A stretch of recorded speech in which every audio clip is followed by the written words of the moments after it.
On this episode of the Endurance Hour podcast, how to navigate your Ironman training around your work and family, race time expectations, the truth behind high cadence drills on the bike, how to train for hills when you don't live near hills for running and cycling, and how to add strength training to your tri-training program and where you might see the benefits. The Endurance Hour podcast starts right now. Are you listening? Damn. We begin with Damien, who's a new member in the T2 Endurance group on Facebook. He says, "Hi there, I'm from Lincolnshire, UK," and he signed up for his first full distance Ironman, and that's going to be happening in June of this year. And he's looking for advice, like we all do, on how to work your training plan around work and family. And this is the holy grail of being a successful triathlete, right? Is how to do that and not piss off your family and have a healthy life and be successful when it comes to race day. So what are some things that come to mind, Wendy? Well, first off, I think everyone who has work and family is always trying to balance their training around it. So the most important thing when it comes to training is that you fit training around your other life priorities, such as work and family, and don't try to fit your life and family around your training plan. So if you are following a plan or you have a coach and something's not working in your training, that you're finding that you're not able to get in a certain number of days a week or a certain volume because you have other obligations with family and work, then you need to communicate that with your coach, or you need to find a different training plan. Some people purchase training plans like we sell on Training Peaks, as well as other plans that they think is going to fit. And some people get really excited when they see high volume plans and they're like, okay, this is what I want to do. And then they realize it's just too much for them.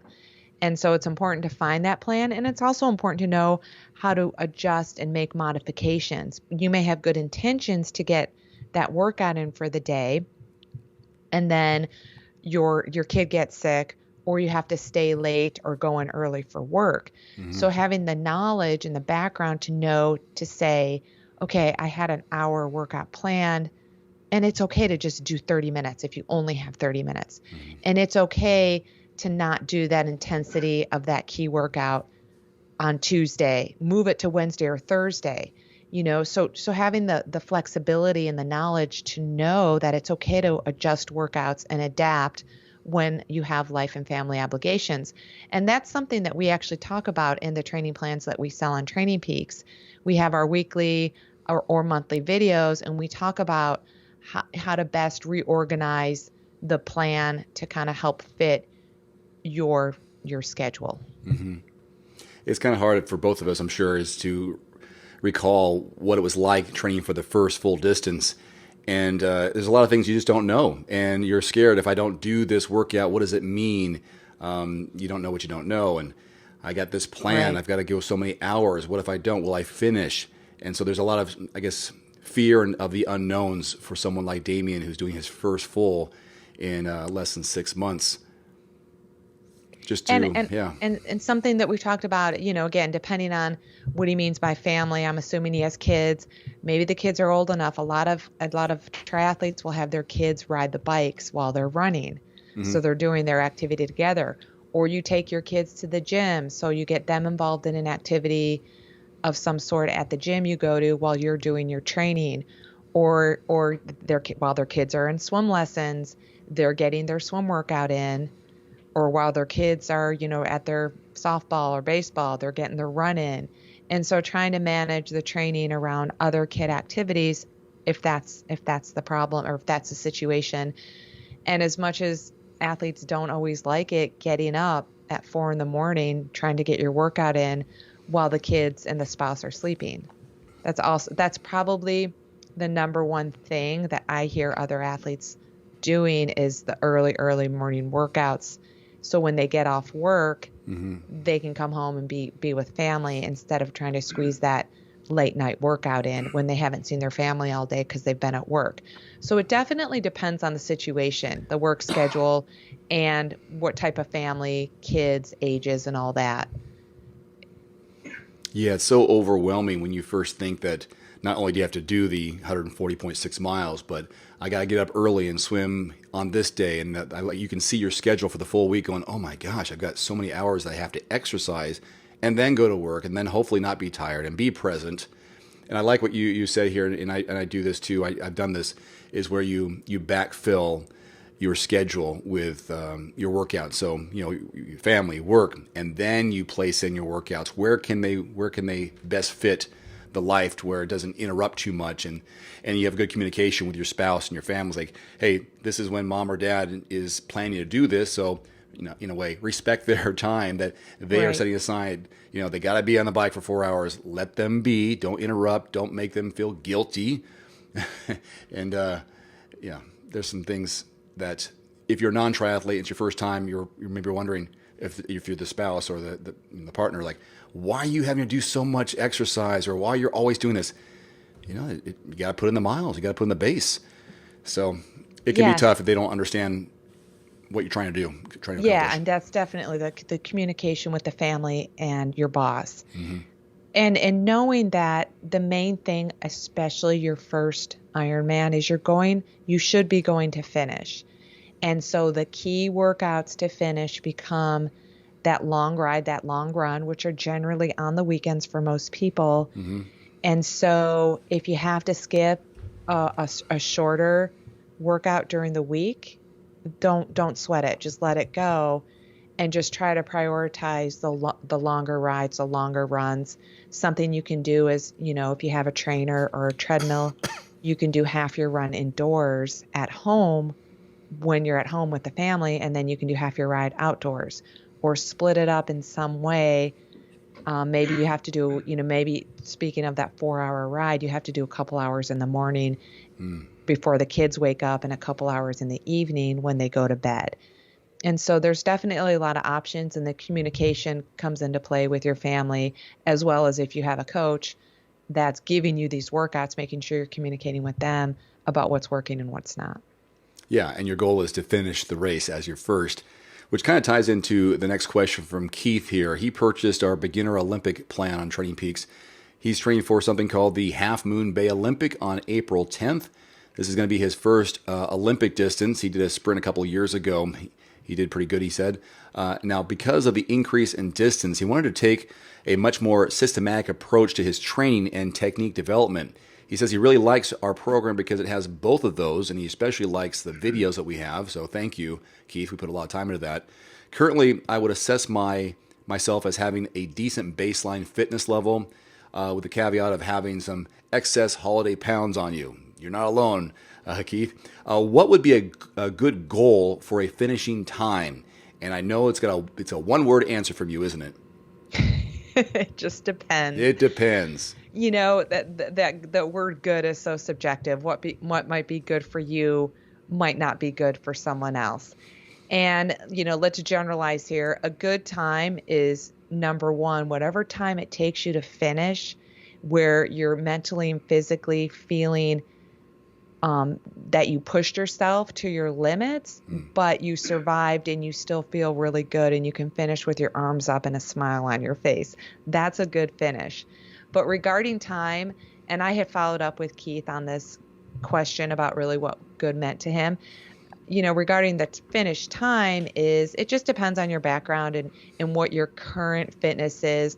When I'm talking about current fitness, I'm talking about what's your current time it takes you to bike, a 40K, or run a 10K, or swim 1.5K, or you go back to your sprint. What is your best time for a 5K, a 20K, and a half-mile swim? And so, based on those assessments, those previous times, what was good for you then you want to kind of make sure you're training within that current fitness and not try to train where you want to be. So Keith actually just responded to me today, and he told me a little bit of background about his paces. He can bike 18 miles an hour. His 5K run time is about an 8.5-minute mile.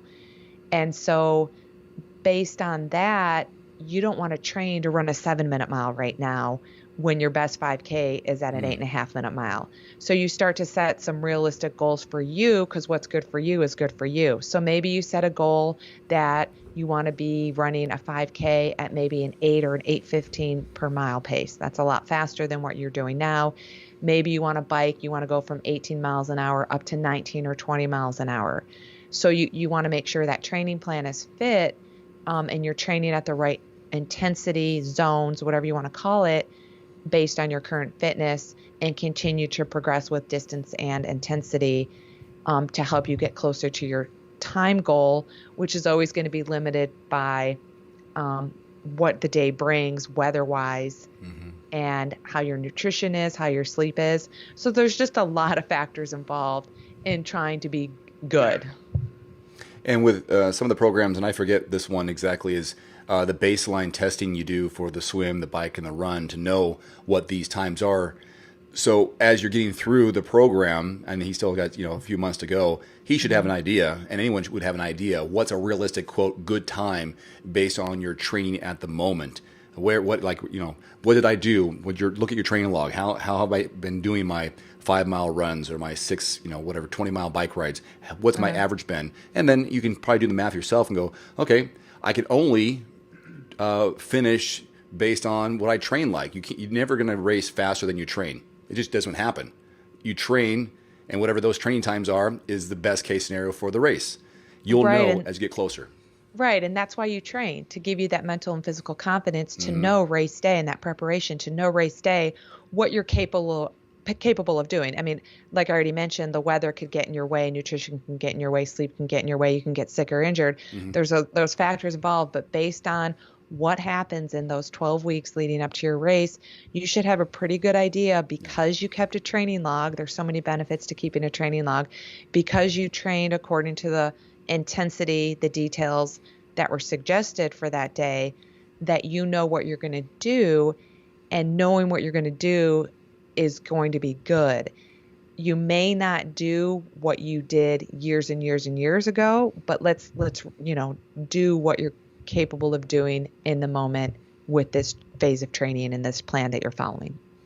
What I'll do is just do a goal time for each of the 3 disciplines, because the transitions are a variable. The weather's a variable, but if you just do that, and then you have goals within your race. Yeah. So what's a good goal for your bike? You're hoping to go 18.5 miles per hour or 20 miles per hour on the best case scenario. If you don't accomplish it, you still have the run to try to PR in or do what your goal was. So you got these steps along the way as you're looking, whether you're riding on your arm, on your bike, somewhere like, okay, I was hoping to average a 140 in the swim, didn't quite get that.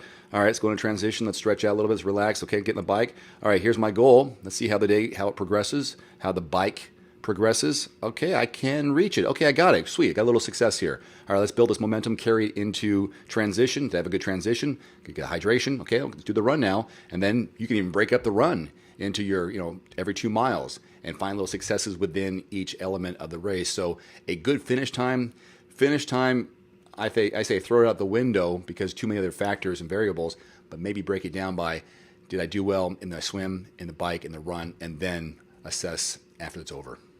Yes, I love that. That was a really good way to break it down. And then I want to just add, as you're doing your assessment, let's say you didn't reach any of your goal times. It's really important to assess not only what happened race day, as far as, wind and your nutrition, weather, wind has to go with weather, is looking back at your training log and being honest with yourself. Were there days, did you follow it exactly as planned? No one ever follows their program exactly as planned. I'm happy if an athlete can get, 80% of it done within the big picture of things. But you really want to be honest with yourself. Did you give it all you had? Did you train as best as you could? And based on that training, did the results now make sense based on your training? And never get down about yourself. Don't use this as, a sign of self-worth of anything. If you perform under what you thought you were capable of performing, use it as a learning experience, and hopefully that'll drive you to do it again. Maybe follow the same plan again. And just kind of what drives me is those quote unquote failures that I learn from. I love to fail because it's a learning opportunity for me. And these failures actually drive me to keep going further or to keep going faster and to set all these goals that I've been doing for 30 years. Yeah. Still trying to figure it out. It's a moving target, right? We're always trying to figure it out. This question from David. I love the cadence drills in the details of your bike workouts. How does high cadence, or what does high cadence do? Build strength or endurance? This is a great question, especially for someone who's new, who's not really familiar with pedaling technique or when I started, I just went and rode a bike. I mean, this was 30 years ago. I had no concept or no knowledge or not even a thought process of how to pedal my bike.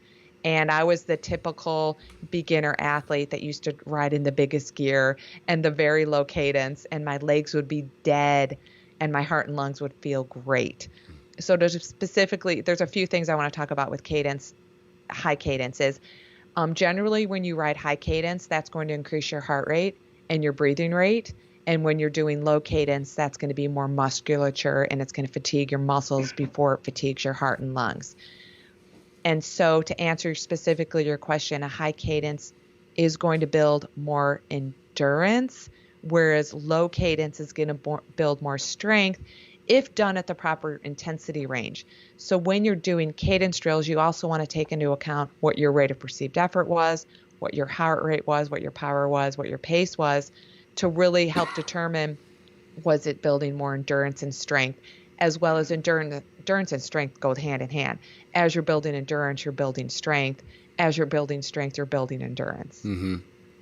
I just did a quick little Google search, benefits of high cadence bike drills, and obviously, and I knew this, I just wanted to have it, written out here. It reduces the stress that's placed on your leg muscles, which allows you to ride for a longer period of time before you, quote, crack.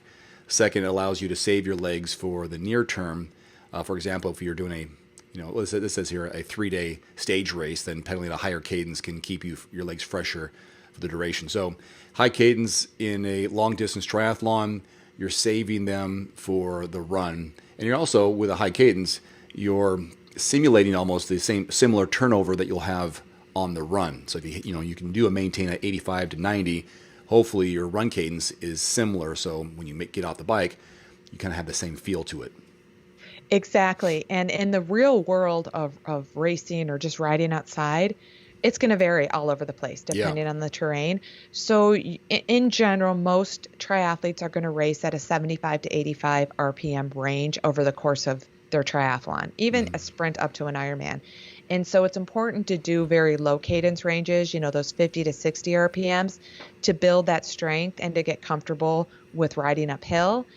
And due to the nature of riding into the wind or uphill, you're probably going to find yourself in that range during an event, as well as doing super high cadence drills, like over 100 RPMs, to understand what happens to your heart and lungs, as well as power at a over range of that 75 to 85 cadence range. And so when you mix it up, you just start to learn more about your body and how it's adapting. Maybe you find that 90 to 100 is more efficient for you because that's where you produce the most power at less effort, whereas someone else may find that 70 to 75 RPMs, they produce the most power at less effort. So there's a lot of factors involved in determining what's efficient for you, but specifically that article, and we talked about, a higher cadence is going to develop more endurance. Yeah, it's tough to find that sweet spot, but you'll find it eventually and look at your data and going, where was my average cadence for this distance and for that distance? What I find for me is that over time I figured this out. When climbing, it all depends on where I am on the climb and what I'm trying to accomplish on the climb and how long it is I'm going to go a higher cadence to avoid the extra fatigue on my quads and my calves and my hamstrings. And you'll hear this term, as a listener, you'll hear this term of lighting the matches. You only have so many matches in your matchbox that if you go too hard, there goes a match. And by the time at the end, you need to have some matches in your box in order to have something left to run on. And so all high cadence, do a high cadence on some of these hills just to avoid the potential for a cramp, for over stressing the legs on those climbs. Whereas you could just get out of the saddle and climb it and beat everybody. But I'd rather go a little less on the power, high cadence, save my legs, and then on the flats, I catch up to that person who was crushing it on the hill. And next thing you know, they're in the dust, or, I see them on the way back on the run, But it's finding that sweet spot, what works for you. And, some people believe in that big gears, but there's a trade-off on burning the match.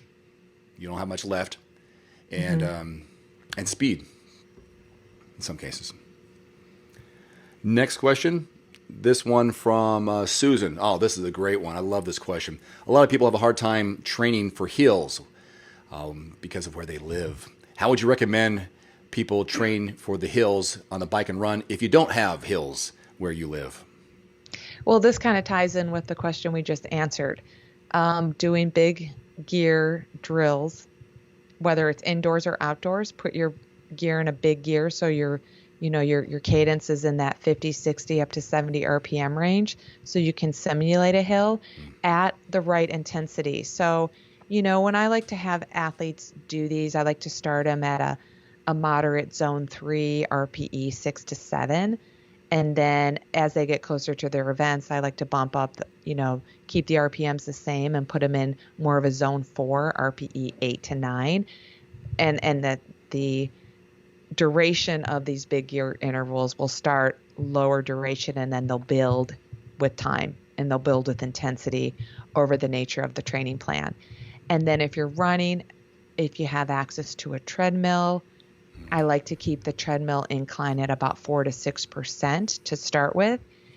And, start at a slower speed than you think you should, because knowing someone like me, this happened like 25 years ago, but one time I was running on an incline and I was trying to run like a speed workout on an incline and I got injured. I think it was my hip flexor or my groin area, and I was injured for a long time because of that.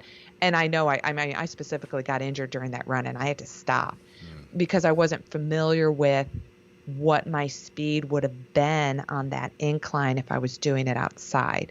So it's important to be very careful as you start these low cadence drills. You don't want to wreck your knees. You don't want to wreck any musculature. You want to start with small volume, lower intensity, and build up to it. But I think those are the two main things you can do. And maybe if you can find a hill, like on a golf course, if you live in a flat area, maybe you live near a golf course that might have some hilly terrain built into this, or an overpass, getting onto the highway, those overpasses. Maybe you're just going to have to travel a little ways and find some hills if that's what your goal is to incorporate hill training into your training plan. Yeah, if you live in a super flat area, which there's got to be some sort of incline somewhere, but do repeats. I know you do that near your house. You just do hill repeats. Yeah. If you don't have a very long hill to work with. Yeah, I love hill repeats. For treadmill advice, almost always have an incline on your treadmill when you're running to simulate kind of gravity, because a flat one, you're a hamster. Give it a 1.5 to 2%, I say, when running, so you have a little bit of resistance, and then play with it when you want to practice some hills. But if you go with no resistance or no incline, of course you can run 7-minute miles. You're just keeping up with the belt, I think. Yeah. Last question here for this podcast. We're looking from this is from Kathy. And this is a smart question too. And this winter she's wanting to add a couple of days of strength training to her plan, and she's looking for advice on how to add it to her current triathlon training volume. She's wondering, will adding this extra workouts devalue the gain she's making in triathlon training, and will it take away from some of the strengths and gains she can make in other areas, like, for example, on the bike? She's maybe adding too much weight training and she can't put enough time toward her bike. All right, this is a great question. I think a lot of athletes struggle with it, especially triathletes who tend to prioritize their swim, bike, and run training and don't understand the value of strength training. So I'm going to assume that she kind of admitted that she was going to decrease some cycling volume to add in this strength training. And I think it's important when you are adding a new activity into a certain training plan that it's good to do unless it's going to put you over the edge and it's going to be too much. So it's good to kind of evaluate, if you're going to add something, then you're going to take away something else. And I will use my recent experience with, and I've been a strength trainer pretty much my whole triathlon career, but what I did for my most recent ultra run is I actually, over the last 3 months, decreased my run volume, and I really bumped up my leg strengthening program and overall strength training in general, but my run mileage decreased. And I was a little hesitant. I'm like, well, I don't know if that's a good thing to do because I'm about to run a distance more than 26 miles. It was a 40 miler, and it worked. I mean, I felt great. My legs weren't as fatigued as they usually get. I felt a lot stronger running downhill. And so the benefits for me and decreasing my endurance training to add the strength training, I just proved to myself that it works. Even though the data out there says it works, it's still a little unclear for an endurance athlete and how much strength you do. I think as an endurance athlete, it's important to lift heavy because you are getting your endurance training in your primary sport. So when you strength train, you should lift heavy. But before you lift heavy, you want to make sure you're able to execute the movements correctly. Execution comes first. Doing a shorter phase of higher reps, lower weight to make sure your form is correct before you start piling on heavier weight, lower reps. And now when I'm saying lower reps, I'm in that, 6 to 8 rep range that your maximum exertion is rep 7 and 8. And you might be able to do 9 or 10, but you really can't because you picked a weight that is going to maximize those strength gains. And it's really a lot more difficult when you are doing heavy strength training.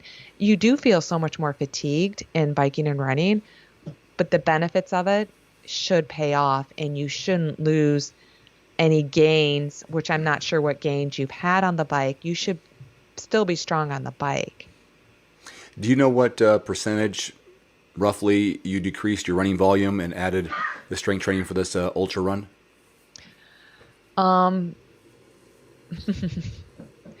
Well, okay, to be fair, I've been doing this for 30 years, so it's a little bit different for me to be able to decrease my running miles because I have I have 30 years worth of running miles. Yeah. But I'd say 30%. Okay, that's significant.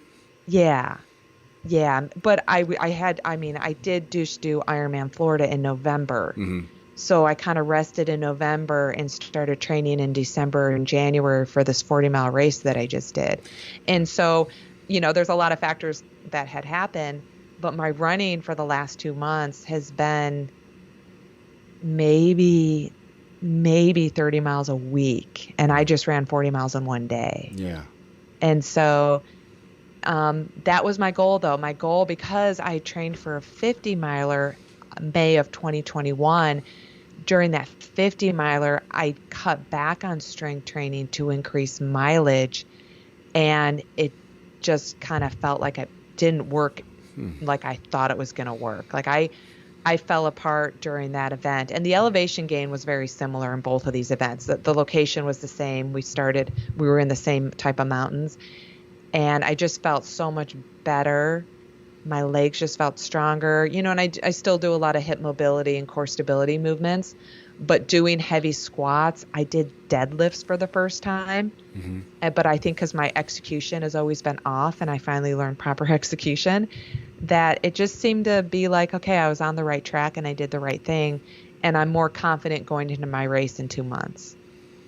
Yeah, I would suspect that you're able to lean on your confidence from doing longer runs in the past, that you can lower your volume, and that strength training will kick in when your legs are fatigued for those later miles. So, and you said maybe the 50-miler, you wish you had a little more strength in them. Yes. It's also 50 miles. Yeah, I mean, it's also 50 miles, but the way I fell apart in that 50-miler, my knees hurt, my quads, it's almost like my quads just stopped firing. They were so fatigued, I could barely walk up and down. I could barely walk. Well, that's extreme too, 50. And I know it's extreme, but my mileage was high. I didn't think that would happen because due to my higher mileage. So again, my mileage was lower, but I just came off a season of having a good season. So it really is dependent on each person, but I do want to stress that I would say go for it. Add the 2 to 3 days a week of strength training, lower your run or lower your bike or lower your swim volume, whatever you decide works best for you.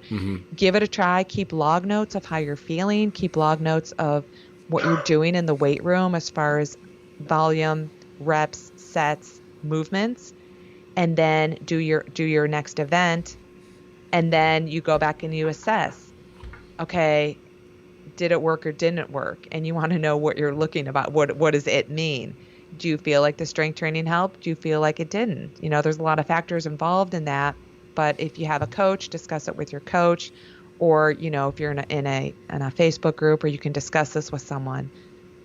Send us an email. Send us more information. Okay. Well, that wraps up our questions this week. You can always leave a question inside the T2 Endurance group on Facebook. Email us anywhere. Wendy at what was it? T2 Coaching. I have two emails. I have Wendy at T2Coaching.com, and I have T2CoachWendy@gmail.com. Okay, there you go. Or if you want to find us on social elsewhere, on Facebook, Endurance Hour, or Instagram, you can leave messages there and we'll find them and then add them to the questions list for the next episode of the podcast. For Wendy Mader, I'm Dave Erickson. Thanks so much for listening this week. Have a great week of training, racing, or recovery. We'll see you next time. Adios. Adios.